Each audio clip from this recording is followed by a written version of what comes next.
क्या है, भारत का नागरिक है, इसके अतिरिक्त हमारी पहचान और कुछ। यदि ऐसी भावना आ जाएगी तो हम में विवाद न होगा। कर तथा विश्व सन अपि बलेन प्रेरित हो जाए, तो ऐसे लोग क्या करते हैं, लोगों को बलपूर्वक भी क्या करते हैं, स्वार्थ पदेश बल पूर्वकम निवारणम, स्वार्थ को बल से निवारण करना चाहते हैं। यानी जब स्वार्थ हुआ, किसी से ना देव तो बड़ियारी छीनेगा, तो लड़ाई हुई भी ना करेगा हो, तो ये हो जाता है। परोपकार प्रति यदि प्रवृत्ति उत्पाद्यन्ते, परोपकार की प्रवृत्ति यदि लोगों में आ जाए, अगर लोग उपकार की भावना से काम करना शुरू कर दें, तो तदा सर्वे स्वार्थम त्यज्यु, सभी लोग अपने स्वार्थ का क्या कर दे बाबू, त्याग कर दे। क्या कर दे, स्वार्थ का त्याग कर दें। अत्र महापुरुष विद्वांस चिंतकाश्च न बिरला संति, ऐसे भारत में विद्वान, चिंतनीय और परोपकारी लोगों की कमी नहीं है, महापुरुष की कमी नहीं है, नहीं। लेकिन फिर भी ऐसा हो नहीं रहा है ना। तेसो कर्तव्यम इदम, उनका कर्तव्य है, यद जने जने समाजे समाजे राज्य राज्य च परमार्थम वृत्ति जनयु, उनका यह कर्तव्य बनता है कि समाज में, व्यक्ति में, लोगों में और देशों के बीच परोपकार की भावना को बढ़ावा दिया जाए, परोपकार को बढ़ाने का प्रयत्न किया जाए। ये किसका कर्तव्य बनता है, महापुरुषों का कर्तव्य बनता है। किसका कर्तव्य बनता है, समाज सुधारकों का कर्तव्य बनता है, चिंतनीय लोगों का यह कर्तव्य है कि समाज को खंडित होने से बचाया जा सके, खंडित होने से बचाया जा सके। आगे फिर शुष्क उपदेश न पर्याप्त, शुष्क मीन्स होता है थोड़ा सा, छोटा मोटा उपदेश देना ही पर्याप्त नहीं है। हम कहते हैं हमें एकता पर बल देना चाहिए, हमें सामाजिक समरसता का पालन करना चाहिए, हमें दूसरे का उपकार करना चाहिए, दूसरे पर भलाई करना चाहिए, और करने के समय में लुका के धीरे धीरे समोसा खा जाना चाहिए। तो ऐसी भावना से दुनिया चलने वाली, दूसरा के पैसा हड़प के खा ला, अपन लुका के सब कोई के द्वार पर छोक के अपने जाके मार के चला बनाओ कि अभी लेट होता, अभी पढ़ाई में, तो हम आवो तनी घूम के, वो तो घूमे जाए के बा ना, जाए के मीटर उठावे के बाद, लेकिन कह देव तो पीछे पीछे 5 जन जाइए, आप 5 जन जाइए तो 5-5 रुपया खाइए। तो ये सब तरीका है, ये स्वार्थ रहित चीजें हो गई, नहीं हो गई, हो गई ना हो। आगे फिर है प्रत्युत तस्य कार्यान्वय च जीवने निवार्यम, केवल उपदेश दे देने से ये सब संभव नहीं है। इसको बढ़ाने के लिए उसका क्या करना चाहिए, जीवन में उसका क्या करना चाहिए, निर्वायम करना चाहिए, निर्वाह करना चाहिए। हम भूखे हैं, दूसरा को खिला दें, अपने पेट धके बैठ जाए, दूसर खा के तृप्त हो जाए, ऐसा जीवन चली हो, नहीं चलेगा। ऐसा कथन है, आत्मरक्षितो धर्म, अपने आप की रक्षा करना सबसे बड़ा धर्म है ना। आत्मरक्षितो धर्म, अपने आप की रक्षा करना सबसे बड़ा धर्म है। आगे उक्तस्य ज्ञान भारम क्रिया बिना, कहा गया है कि ज्ञान जो है वो क्रिया के बिना भार के समान हो जाता है। आपको ज्ञान है ये करना चाहिए और ये नहीं करना चाहिए, लेकिन करते वही हैं। आप जानते हैं पढ़ना बहुत, लेकिन पढ़ते, आप जानते हैं कि यही जो है हमें निजात दिला सकता है, इसको छोड़ना नहीं है, और सबसे ज्यादा इसी को छोड़ने का प्रयास करते हैं। तो ये शुष्क उपदेश हो गया, इससे जीवन चलने वाला। आप जानते हैं सदा सत्य बोलना चाहिए, लेकिन बिना झूठ के कोटेक काम चले वाला, तो ये शुष्क उपदेश से जीवन चलने वाला, जीवन में उसका निर्वाह भी बहुत जरूरी है। अब आगे कहता, देशा नाम मध्य, देशों के मध्य में विवादान समय तुम एवं, विवादों के समाधान के लिए एवं मन ही संयुक्त राष्ट्र संघ प्रवृद्धिम संस्था संति, संयुक्त राष्ट्र संघ रूपी संस्था की उत्पत्ति की गई है। किसके लिए, कई देशों के बीच जो संबंध बिगड़ता है तो उसको समाधान करने के लिए। ताश्च काले कालीय, समय समय पर अशांति अपि विश्व युद्धम निवारंती, अशांति को या विश्व युद्ध की स्थिति को निवारण किया है। 1914 में प्रथम विश्व युद्ध हुआ, 18 तक चला, 39 में चालू हुआ, तो फिर 45 तक चला, और 45 के बाद देखिए 55 और 21, 76 वर्ष बीत गया, अभी तक तृतीय विश्व युद्ध हुआ नहीं। तो इसमें सबसे बड़ा रोल किसका है? संयुक्त राष्ट्र संघ का है, क्योंकि इसकी उसी साल 1945 अक्टूबर में स्थापना कर दी गई। तब से विवाद होता है तो बीच में मध्यस्थता का काम कर देता है और उसका समाधान भी आसानी से। तो विश्व युद्ध नहीं हुआ। अगर तृतीय विश्व युद्ध हो जाएगा बाबू, तो पूरा पृथ्वी विध्वंस हो जाएगी। पृथ्वी पर एक एक पेड़ पौधा जीव जंतु नहीं बचेंगे। यानी डूबेगी कश्ती तो डूबेंगे सारे, न बचेंगे हम न बचेंगे हमारे। डूबेगी कश्ती तो डूबेंगे, कश्ती मीन्स नाव, नाव पर चढ़ल बड़ा नाव डूबही लगी तो ऊपर क्यों बची?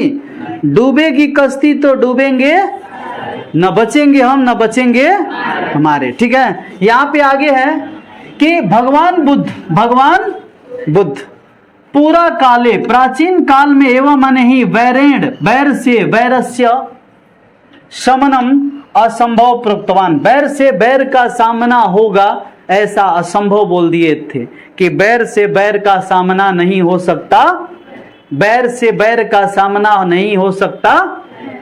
समझ में आ रहा है ना? बैर से बैर का सामना असंभव है। कौन कहे थे? भगवान बुद्ध। वो एक जाप मरलो तू एक जाप मरबो, वो एक लात मारी तू एक लात मरबो, वो एक मुका दी तू एक मुका देबो, वो बकुटी तू नकुट बनाओ, समस्या का समाधान है।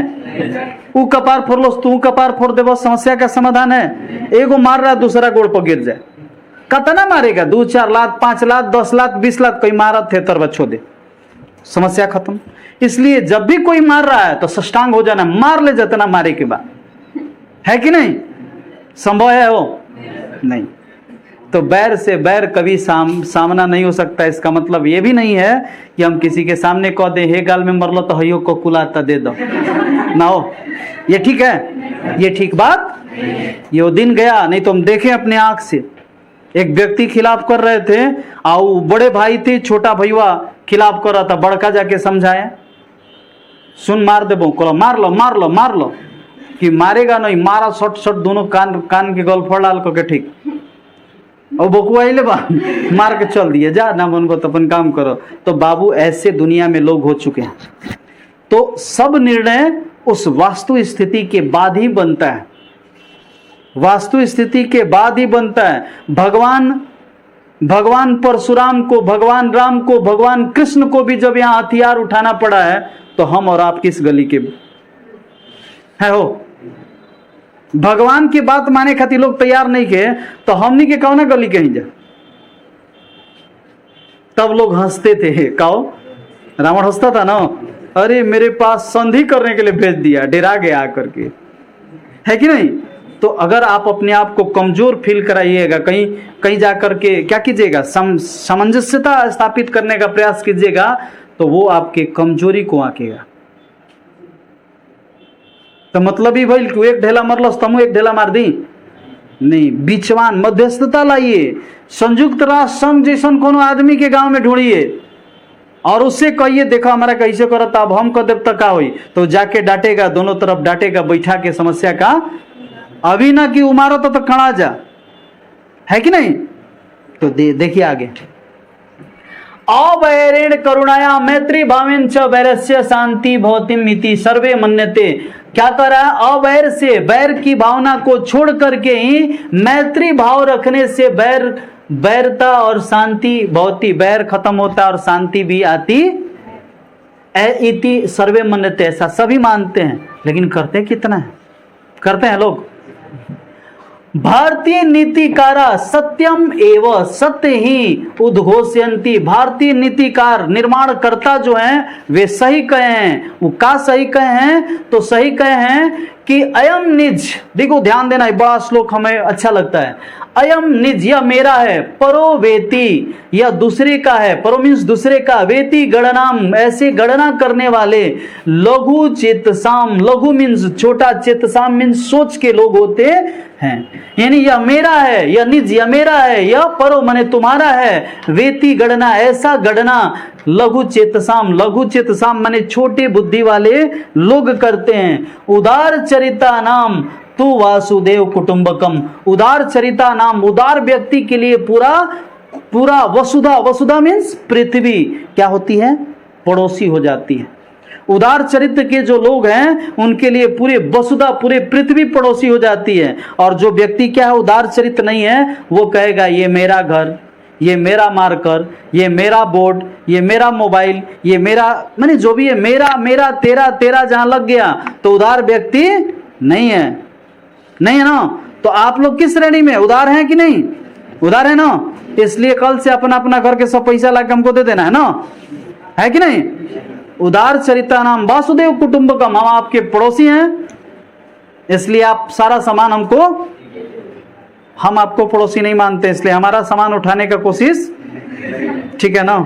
आगे देखिए, आगे दे रहा है क्या, पर पीड़नम आत्मनाशाय जायते, दूसरे की पीड़ा देने से आत्मा का क्या हो जाता है, नाश हो जाता है।